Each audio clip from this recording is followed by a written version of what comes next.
In the often heated world of Philippine politics, personal disputes rarely escalate to the point of a physical challenge. Yet, this is precisely what has happened between two prominent figures.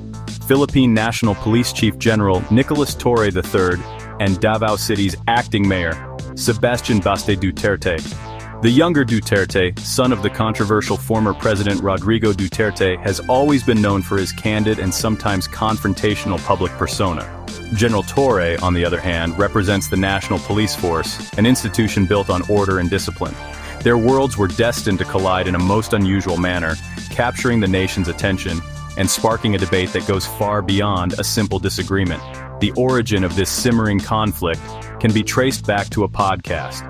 On the 20th of July, 2025, during an episode of his show Baste Dabawenyo, Baste Duterte issued a direct and unambiguous challenge to General Torre. He called for a suntukan, a bare-knuckle fistfight, to settle his grievances. The acting mayor's anger stemmed from the arrest of his father in March 2025. He accused the PNP chief of harassment and, in his view, of orchestrating the kidnapping of the former president, who was subsequently handed over to the International Criminal Court to face charges of crimes against humanity. This public call-out was not just a personal slight. It was a deeply political statement aimed at the current administration's handling of his father's case. This bold challenge immediately went viral, spreading across social media platforms like wildfire and becoming the talk of the town, from coffee shops in Manila to community centers in Davao. It was a raw and unfiltered expression of frustration from a son defending his father's legacy against what he perceives as political persecution. The narrative was powerful and deeply personal, tapping into the long-standing political divisions within the country. For many, it represented the unresolved tensions between the past and present administrations, now personified by these two men who were suddenly being positioned as adversaries in a potential physical confrontation that no one saw coming. The nation watched and waited, wondering how the head of the entire national police force would respond to such an unconventional and public provocation. Would he dismiss it as political noise, or would he engage with the challenge? General Torre's subsequent actions would prove to be just as surprising as the initial challenge itself. His response would skillfully pivot the narrative away from a personal vendetta and towards a more constructive, community-focused purpose. This strategic move would not only change the nature of the confrontation, but also invite a host of other influential personalities to weigh in, transforming a personal feud into a national spectacle with charitable intentions. Rather than dismissing the challenge or escalating the personal feud, PNP Chief General Nicolas Torre III responded with a surprising and strategic proposal. On the 23rd of July, just 3 days after Baste Duterte's podcast outburst, Torre publicly accepted the challenge. However, he added a significant condition. The fight should not be a back-alley brawl, but a formal, sanctioned charity boxing match. He suggested that the event could be held in a proper venue, initially mentioning the iconic Araneta Coliseum. This clever countermove reframed the entire situation. It allowed him to meet the challenge head-on, without compromising his position as a national leader, transforming an act of aggression into an opportunity for public service and goodwill. The purpose of this proposed charity event was clear and timely. General Torre specified that all proceeds from the match would be dedicated to aiding the victims of the recent natural calamities that had devastated parts of the Philippines. The country had been battered by the relentless southwest monsoon, known locally as the Habagat, as well as by Tropical Depression Krising and Typhoon Imong. Countless families had lost their homes and livelihoods to severe flooding and powerful storms.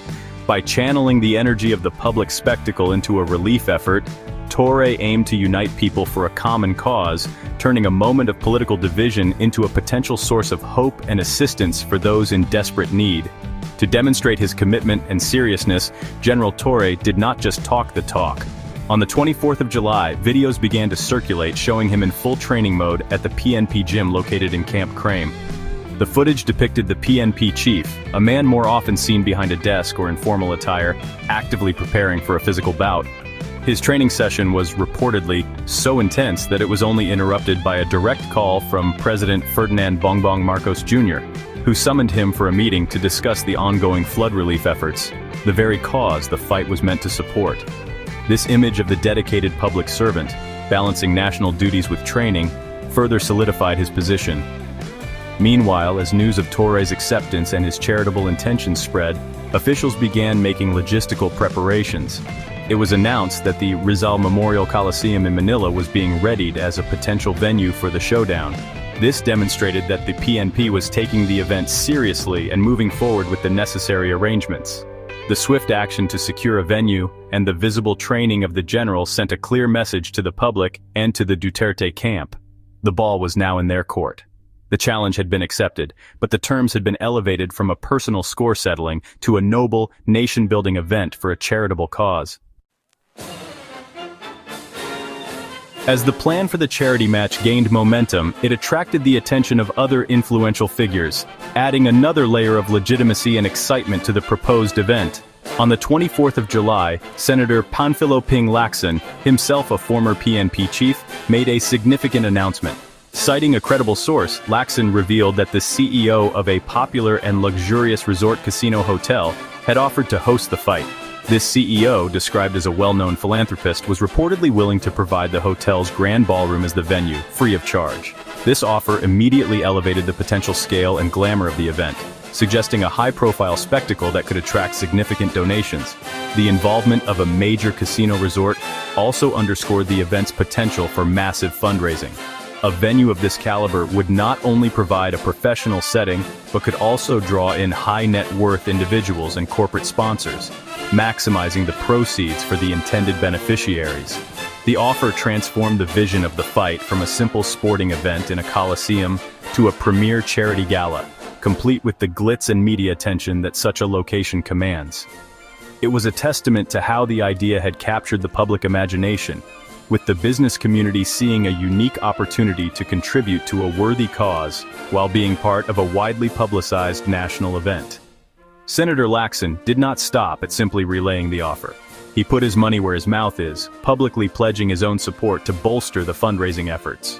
A retired general himself, Lacson promised that if the event pushed through and all proceeds were guaranteed to go to the victims of the recent floods, he would personally purchase tickets equivalent to his entire one-month pension. This personal commitment from a respected senator and former police chief added considerable weight to the event's charitable credentials.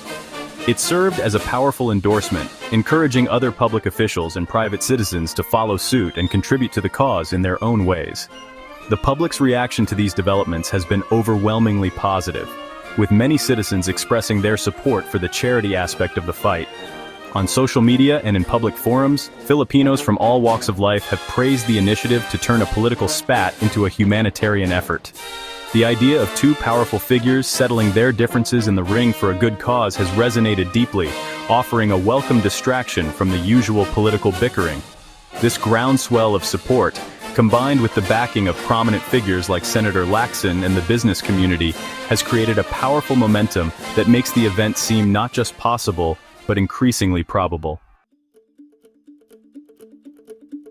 Just as it seemed the charity match was on a clear path to fruition, a new condition emerged, adding a layer of complexity to the negotiations.